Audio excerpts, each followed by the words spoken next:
এজন্য বাংলাদেশের কোন ব্যাংকের ইন্টারেস্ট খাওয়া জায়েজ নাই। বলবেন আমরা সব ফতোয়া দিয়ে গেছে। বাংলাদেশের ইসলামী ব্যাংক বলেন, অন ইসলামিক ব্যাংক বলেন, ইসলামের নামে ব্যাংক হোক, অন ইসলামিক ব্যাংক হোক, যত ব্যাংক যত ইন্টারেস্ট দেয় সব হারাম। আপনি ব্যাংকের ইন্টারেস্ট যদি নেন, এটা সওয়াবের নিয়ত ছাড়া সদকা করে দিবেন। এই ইন্টারেস্ট খাওয়া কোনো মুসলমানের জন্য হালাল। এখন বলবেন তাহলে ইসলামী ব্যাংক কি নাই? হ্যাঁ, ইসলামী ব্যাংক আছে। ইসলামী ব্যাংকের রূপরেখা শাইখুল ইসলাম তাকে উসমানী দিয়েছেন। এটা অর্থনীতির মাসালা, এগুলো ইফতায় আমি লম্বা সময় নিয়ে পড়াই, এখানে বলবো না, বুঝবেন না অনেকে। এজন্য বুঝেন, আইয়ামে জাহিলিয়াতে খাম্বা পূজা ছিল, আমাদের সমাজে খাম্বা পূজা আছে। আইয়ামে জাহিলিয়াতে সুদ ছিল, সুদ আমাদের সমাজে আছে। আইয়ামে জাহিলিয়াতে জুলুম ছিল, যারা ক্ষমতায় ছিল, যাদের শক্তি ছিল, সামর্থ্য ছিল, তারা মাজলুমদের উপর জুলুম করেছে। তাদের ক্ষমতা ছিল, অস্ত্র ছিল। আরবের তপ্ত মরুভূমিতে হযরতে বেলালকে শুইয়ে দিয়েছে। হযরতে বেলালের চামড়া গলে চর্বি বের হয়ে গিয়েছে। তাদের ক্ষমতা ছিল, অস্ত্র ছিল। সাইয়্যিদুনা মুহাম্মদুর রাসূলুল্লাহ, আরে আমার হাবিবকে ওয়ারাফা'না লাকা যিকরাক, আমার হাবিবকে ওয়ারাফা'না লাকা যিকরাক, আমার হাবিবকে ওয়ারাফা'না লাকা যিকরাক, আমার হাবিবকে মুহাম্মদ ফাওকা উলামা'ত তারিখ, আমার হাবিবকে বা'দা বুজুর্গ খুদা তাওহীদ কিসসা মুখতাসার, আমার হাবিবকে আল্লাহ রাব্বুল ইজ্জত ওয়াল জালালের পর কুল কায়নাতের ভিতর আল্লাহ আমার হাবিবের শানকে বুলন্দ করে দিয়েছে। কতটুকু বুলন্দ করেছেন? আল্লাহ বলেন ওয়ারাফা'না লাকা যিকরাক, আল্লাহ বলেন ওয়ারাফা'না লাকা যিকরাক, আমার হাবিব আপনার শান দুনিয়ার কেউ বুলন্দ করা লাগবে না, আপনার মর্যাদা দুনিয়ার কেউ বুলন্দ করা লাগবে না। আপনার মর্যাদাকে আমি বুলন্দ করে দিয়েছি, আপনার শানকে আমি বুলন্দ করেছি। কতটুকু বুলন্দ করেছি? আল্লাহ হাদিসে কুদসিতে নিজে বলেন, ইযা যুকিরতু যুকিরতা মাই, ইযা যুকিরতু যুকিরতা মাই। দুনিয়ার মানুষ যেখানে পড়বে লা ইলাহা ইল্লাল্লাহ, সাথে আছে মুহাম্মাদুর রাসূলুল্লাহ।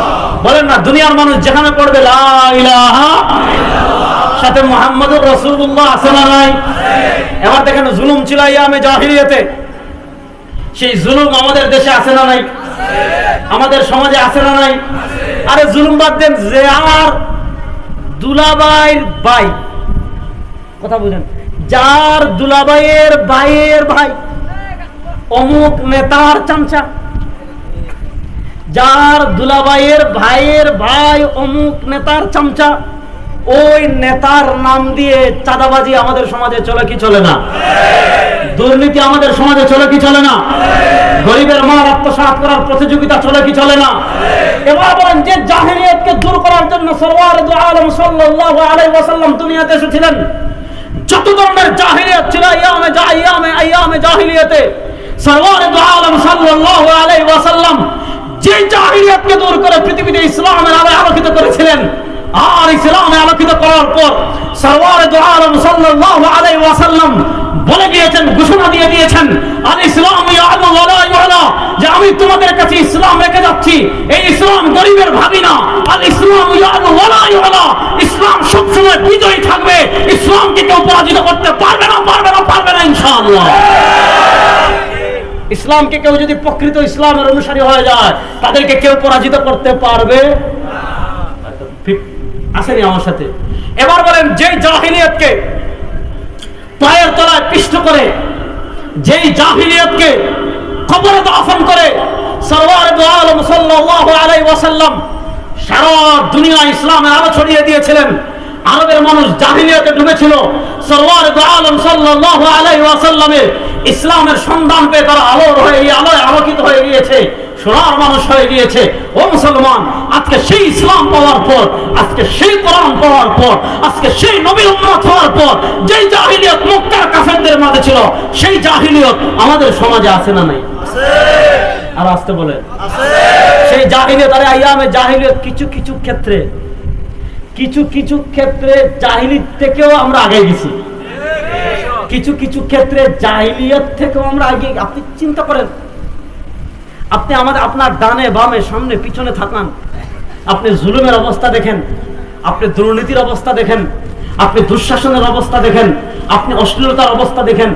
কিছু ক্ষেত্রে আপনি এমন পাবেন যে সব কিছুতে জাহিলিয়াত। দেখেন, ইসলাম এসেছিল, আইয়ামে জাহিলিয়াতে বিচার ব্যবস্থা ছিল না। কথা বুঝেন? আইয়ামে জাহিলিয়াতে বিচার ব্যবস্থা কি ছিল? একটা উদাহরণ দেখাই। যদি কেউ দরিদ্র হতো তার জন্য বিচার 100-100। যদি কেউ নেতার ভাই হতো, নেতার দুলাভাইয়ের শালা হতো, নেতার দুলাভাইয়ের বন্ধুর শালার ভাই হইতো, দেখা যেত আর তার ক্ষেত্রে বিচার নাই। এর জন্য দেখেন নবী করিম সাল্লাল্লাহু আলাইহি ওয়াসাল্লামের যুগে একবারে ইহুদি মহিলা চুরি করেছে। ইসলামের বিধান হলো, দেখেন ইসলাম কত সুন্দর। আজকে আমাদের দেশে কত আইন, কত কিছু। চুরি বন্ধ হয়েছে? কথা বলে না দেখি। চুরি বন্ধ হয়েছে? কেন বন্ধ হয় না বুঝেন? নবী করিম সাল্লাল্লাহু আলাইহি ওয়াসাল্লামের যুগে ইহুদি মহিলা চুরি করেছে। সরওয়ারে দু আলম সাল্লাল্লাহু আলাইহি ওয়াসাল্লামের কাছে বিচারের জন্য এসেছে। আল্লাহ নবী বলে দিয়েছেন, আল্লাহ বলেছেন আস-সারিকু ওয়াস-সারিকাতু ফাকতাউ আইদিয়াহুমা জাযাআম বিমা কাসাবা। কোন পুরুষ কোন মহিলা যদি চুরি করে শাস্তি হলো হাত কেটে দাও।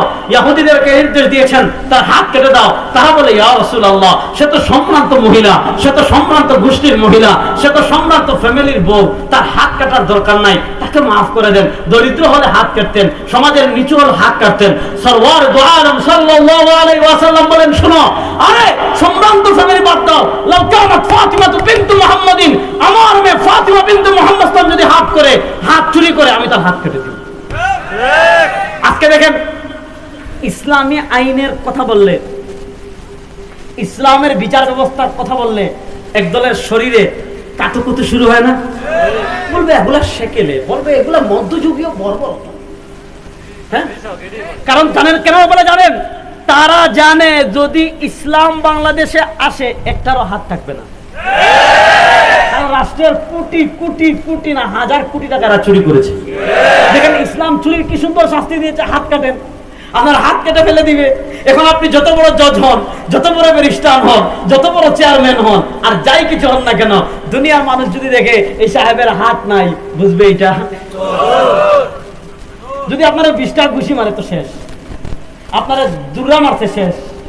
আপনারা মনে করেন সোয়া লাভ পাইছে, ওই যে এক চুররে একবার মানুষ দূরে ইচ্ছা মতো ধুলাই দিছে, মাইরা ছেড়ে দিছে, একটু দূরে গিয়া বলে পিটাইছেন কিন্তু কানে তো ধুলাইতে পারেন নাই। তাহলে ইসলাম এত সুন্দর শাস্তি দিয়েছে যে হাত কেটে ফেলে দাও, কারণ এই হাত একবার কাটলে আর কেউ লাগাতে পারবে না। যে যত বড় যা কিছু হোক না কেন, মানুষ যখন দেখবে ডান হাত নাই, বুঝবে এটা মিস্টার চোর, তখন আর চুরি করতে সাহস করবে। আজকে দেখেন আমাদের দেশের অবস্থা, দেখেন কত জুলুম হচ্ছে, কত অত্যাচার হচ্ছে। উলামায়ে কেরাম, আল্লামা খালেদ সাইফুল্লাহ আইয়ুবী আমাদের বড় ভাই, তিনি আসতেছেন, আমার শ্রদ্ধাভাজন উস্তাদ তুল্য মুরব্বী, আমাকে পরামর্শ দেন, আমরা ওনাদের পরামর্শে চলি। ওনার নামে মামলা দিয়েছে, ককটেল মামলা, যে বেচারা ককটেল ফুটাইছে, অথচ উনি ককটেল কি জীবনে দেখে নাই। এগুলা জুলুম কি জুলুম না? আর আসতে বলেন, এগুলা জুলুম কি জুলুম না? ইসলাম এসে, কথা বুঝেন, ইসলাম এসে সব জাহিলিয়াতকে দূর করে সমাজে ন্যায় ইনসাফ প্রতিষ্ঠা করেছিল। আমি আপনাদেরকে বলতে চাই, আইয়ামে জাহিলিয়াতে যতগুলো জাহিলিয়াত ছিল, সব জাহিলিয়াত আমাদের সমাজে আছে না নাই? আর আসতে বলেন, সব জাহিলিয়াত আমাদের সমাজে আছে না নাই? এবার সব জাহিলিয়াতকে দূর করতে হলে লাগবে কি? এখন আর কথা কইবেন না। সব জাহিলিয়াত দূর করতে হলে একটা জিনিস লাগবে, এটার নাম মানুষের বানানো তন্ত্রমন্ত্র, ডেমোক্রেসির কথা বলেন, সেকুলারিজমের কথা বলেন, জাতীয়তাবাদের কথা বলেন, মানুষের বানানো তন্ত্র মন্ত্র দিয়ে সমাজ থেকে জাহিলিয়াত দূর করা যাবে না, সমাজ থেকে অন্যায় দূর করা যাবে না, জুলুম দূর করা যাবে না, অত্যাচার দূর করা যাবে না, ন্যায় ইনসাফ প্রতিষ্ঠা করা যাবে না। সমাজ থেকে যদি সব জাহিলিয়াত দূর করে আপনি যদি প্রকৃত সমাজ প্রতিষ্ঠা করতে চান, ইনসাফ প্রতিষ্ঠা করতে চান, একটা জিনিসকে বিজয় করা লাগবে, ওই জিনিসের নাম বলেন, একটা জিনিসকে বিজয় করা লাগবে, ওই জিনিসের নাম ইসলাম। এজন্য আল্লাহ বলেন, আরসালা রাসূলাহু বিল হুদা ওয়া দীনিল হাক্কি লিইয়ুযহিরাহু আলা দ্বীনি কুল্লিহি। শোনো, আল্লাহ দিয়েছেন সবার উপর বিজয়ী হবে ইসলাম, ওয়ালাউ কারিহাল কাফিরুন ওয়ালাউ কারিহাল মুশরিকুন। যারা ইসলামের বিজয়ের কথা শুনলে, যারা ইসলামের বিজয়ের কথা শুনলে পছন্দ করে না, গায়ে লালচি তৈরি হয়ে যায়, আল্লাহর নামে কসম করে বলি, এরা মুসলমান নামধারী শয়তান ছাড়া কিচ্ছু না। কিন্তু এই ব্রিটিশরা আমাদেরকে এটা বসাই দিছে রে মানুষ, কেমনে বুঝাবো আমি, কেমনে আপনাদেরকে বুঝাবো? ব্রিটিশরা বোঝাই দিছে রাজনীতি নয় ইসলাম। ইসলাম কেন রাজনীতিতে, ইসলাম কেন আসবে? ইসলাম থাকবে খানকা মিলাদে, এগুলাতে ওগুলাতে না। ইসলাম যেমন ঘরে যেমন ইসলাম থাকবে,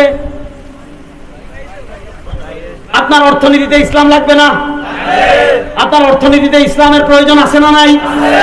ঘরে যেমন ইসলাম লাগবে, আপনার দেশের আইন আদালতে ইসলাম লাগবে কি লাগবে না? দেখেন ইসলাম আইন আদালতে 3টা ধারা দিয়েছে, হুদুদ, কিসাস, তা'জিরাত। হুদুদ, কিসাস, তা'জিরাত। আর ব্রিটিশরা আমাদেরকে দিয়েছে ফৌজদারি, আর আরেকটা হলো দেওয়ানি। দেওয়ানি মানে জায়গা জমি নেওয়ার মামলা, আর ফৌজদারি মানে কি? ফৌজদারি মানে আইন আদালত। এখন অবস্থা কি হয়েছে, একজনের ভাই মারা গেছে, সে মামলা দিছে, উকিলে ঘুষ দেওয়া লাগে। উকিলের আরেকটা আছে কি জানি, হেরে ঘুষ দেওয়া লাগে, একবার, দুইবার, তিনবার ঘুষ দেওয়ার পর রিমান্ড মঞ্জুর হয়, 4, 5, 1 বছর, 2 বছর, মামলার তারিখ খালি পিছায়, প্রত্যেক তারিখে টাকা দেওয়া লাগে। বেচারা আপনার ভাইও হারাইলাম, টাকা দিয়ে দিতে ফকির হইলাম, আর টাকাও দিব না, মামলাও চালাবো না। 5-6 বছর পর টানও কমে যায়, মায়াও কমে যায়, আইন আদালতের খবর নেয় না। এই সুযোগে যে হত্যা করেছে সে বড় টাকা দিয়ে, ঘুষ দিয়ে জামিন নিয়ে বের হয়। আগে ছিল চুর, এখন ডাকাত হচ্ছে কি হচ্ছে না?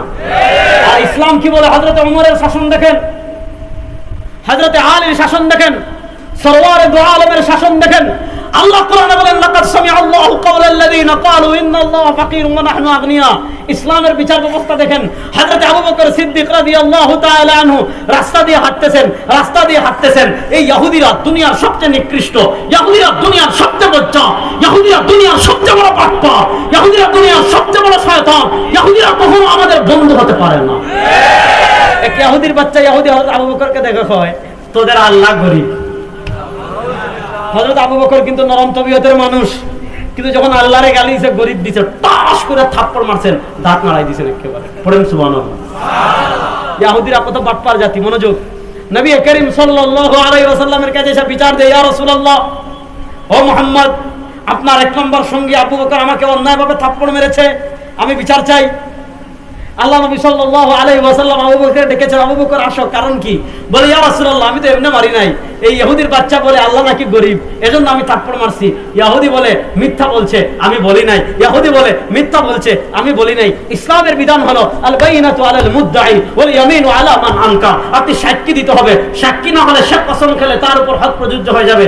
আল্লাহ নবী সাল্লাল্লাহু আলাইহি ওয়াসাল্লাম হযরত সিদ্দিক আকবরকে বলেন, ও আবু বকর, সাক্ষী আনো। আবু বকর বলে, সাক্ষী কোথা থেকে আনবো? এখানে তো 2 জন ছিলাম। আল্লাহ নবী বলেন, যদি সাক্ষী আনতে না পারো, তাকে কসম করার কথা বলবো, সে যদি কসম করে তোমাকে সে থাপ্পড় মারবে, আমি কিচ্ছু করতে পারবো না। আবু বকর পেরেশান হয়ে গিয়েছেন।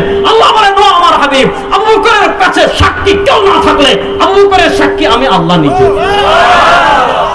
দেখেন আল্লাহ নবীর বিচার ব্যবস্থা কতটুকু ছিল, যে আবু বকর সিদ্দিক রাদিয়াল্লাহু তাআলা, আল্লাহ নবী বলেছেন বিচারের দ্বারায় যেতে হবে।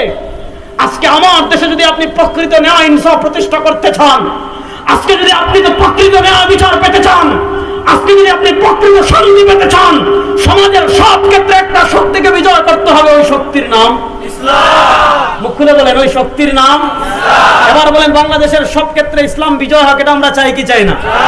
কারা কারা চান? হাত তোলেন। বাংলাদেশের রাজনীতিতে, অর্থনীতিতে, সমাজনীতিতে, সংবিধানে, সংসদে, সব জায়গায় ইসলাম বিজয়ী থাকুক, আমরা চাই কি চাই না? সব জায়গায় যদি ইসলাম বিজয়ী হয়, লাভ কি? এর প্রমাণ হইল আফগানিস্তান।